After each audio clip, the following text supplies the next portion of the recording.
Let's talk about President Obama. It's been a while since we've done one of these, hey, President Obama was right about something types of segments. I know I get email every day and comments and all sorts of stuff that accuse us of brown-nosing President Obama and such.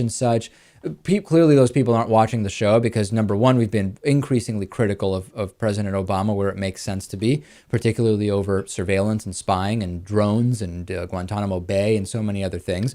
But also, we simply have not been, we've been increasingly critical of this system that we have that goes beyond President Obama, this two-party system where, yeah, Democrats are like slightly less corrupt than Republicans, but it's not really a huge difference. In any case, when there is a specific bullet point or talking point that it makes sense to outline for whatever reason, simply for being armed with knowledge when you hear incorrect talking points from your friends, I like the opportunity to discuss it.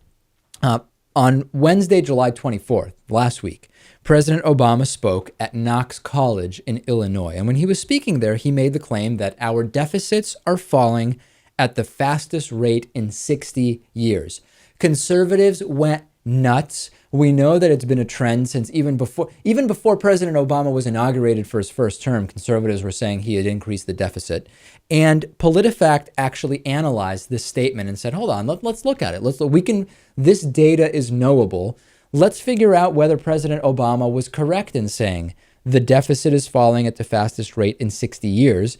And PolitiFact has identified this as absolutely true. Not kind of true, not in the middle, certainly not a lie, but just true. Let's look at the data. Back in 2009, the first year of President Obama's presidency, after tax cuts and new spending, the deficit was 10.1% of GDP. In 2012, the deficit declined to 7% of GDP. That's a 3.1 percentage point decrease and about a 30% decrease. In other words, 3.1 divided by 10.1 gives you roughly 30%. You do have to go back 63 years to the period between 1946 and 1949 to find a bigger drop over a 4-year period than what the country saw between 2009 and 2012. Back right after World War II, the deficit went from 7.2% to 0.2%, or a 0.2% surplus, rather. I'm sorry.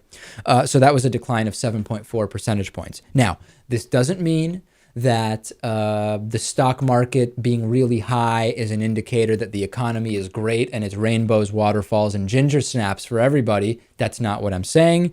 I am not saying that the deficit alone is significant or insignificant as a measure of how the economy is doing. I am simply stating that when you talk to your friends, probably the conservative ones who talk about the deficit, everything we've said about President Obama and policy and everything else that still applies.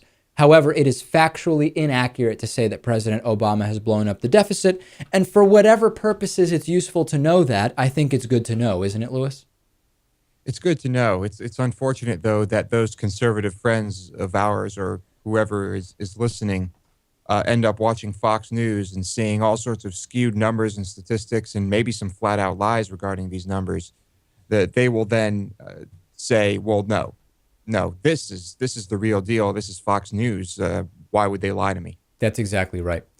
Tomorrow on the bonus show, we're going to have a lot of news about the David Pakman Show. Big bonus show tomorrow. If you don't yet get the bonus show, you really should. It's very entertaining. Producer Lewis hosts. I play sidekick.